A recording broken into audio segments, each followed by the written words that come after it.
Desculpe, senhor vereador. Obrigado. Boa tarde, senhor presidente, senhores e senhoras vereadores e vereadoras, todas as pessoas que assistem essa sessão. Ontem eu me lembrei várias vezes durante o dia do saudoso vereador Francisco Milani. Eu lembrei do Milani porque quando eu era adolescente e ele era vereador, eu vim acompanhar uma votação. Eu sinceramente não me lembro mais o tema.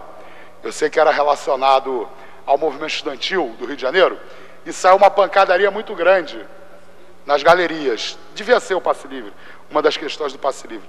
Mas não foi em 91 não, foi depois. Eu tenho que lembrar as datas. E o Milani subiu para a galeria para ajudar a acalmar, a apaziguar os ânimos. E eu fui o último estudante a sair da galeria junto com ele. E ele estava me levando pelo braço e me falou que aquele seria o último mandato dele como vereador. Que ele não sairia candidato de novo a vereador, porque ele não tinha estômago para conviver com os vereadores dessa casa. Ontem eu entendi o vereador Francisco Milani. Eu demorei umas 2 décadas, precisei ser eleito vereador, assisti um espetáculo lamentável que nós assistimos aqui ontem para entender o vereador Francisco Milani.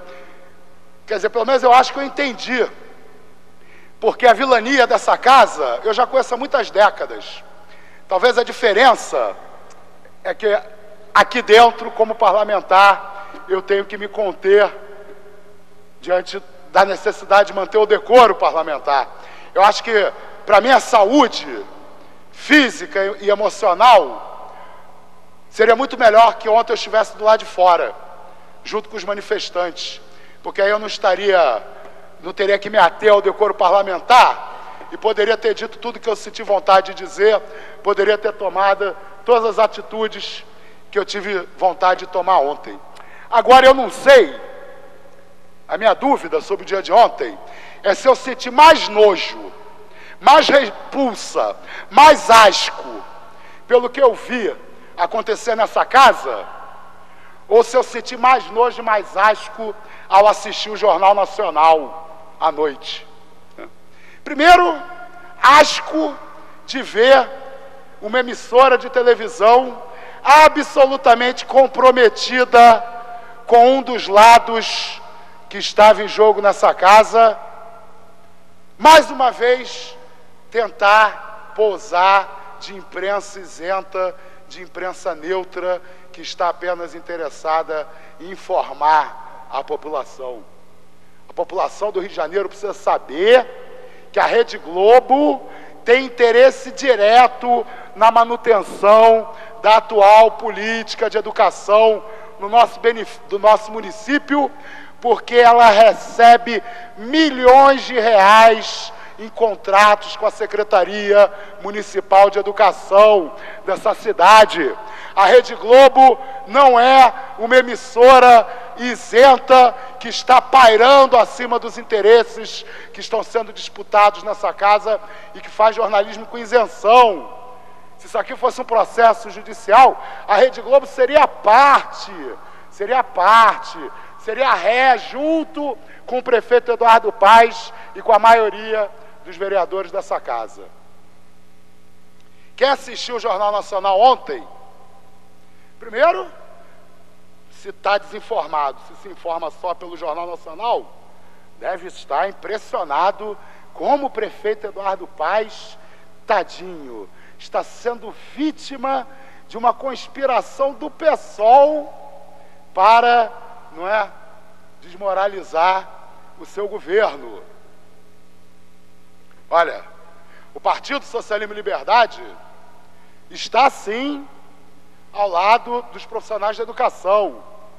Nosso partido tem muita honra e muito orgulho de ser aliado do Sindicato Estadual dos Profissionais da Educação, de ser aliado dos profissionais e de todos aqueles que lutam em defesa da escola pública, gratuita, laica e de qualidade no nosso país.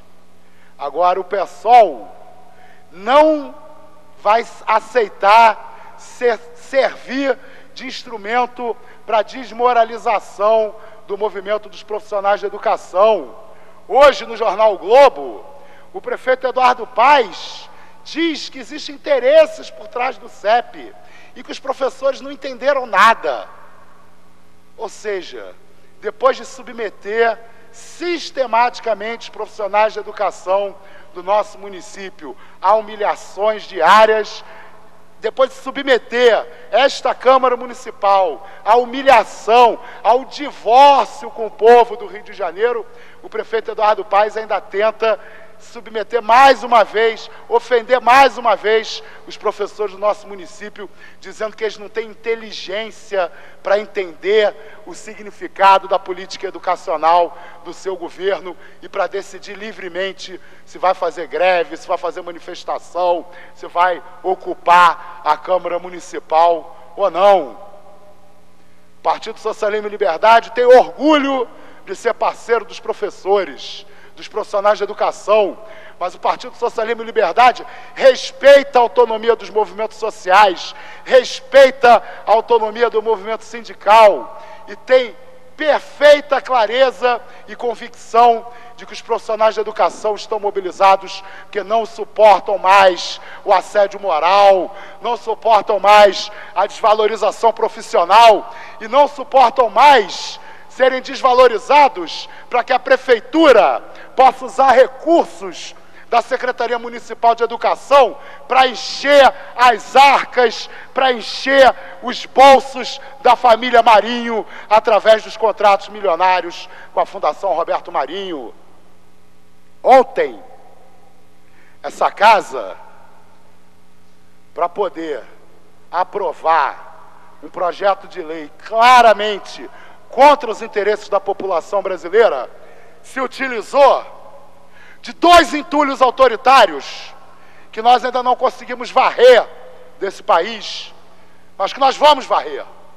Se utilizou do poder da Rede Globo, esse oligopólio dos meios de comunicação construído pela ditadura militar. Ou alguém tem alguma dúvida de por que as organizações Globo a TV Globo foi fundada em 1965, um ano depois do golpe militar?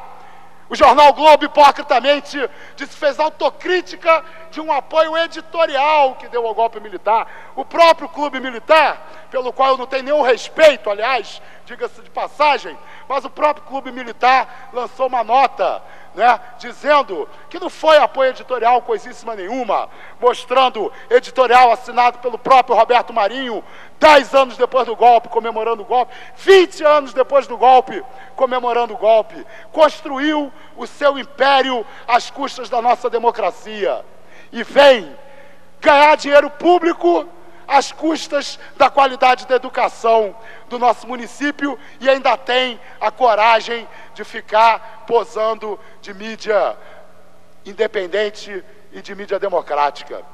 E o outro entulho autoritário foi a Polícia Militar.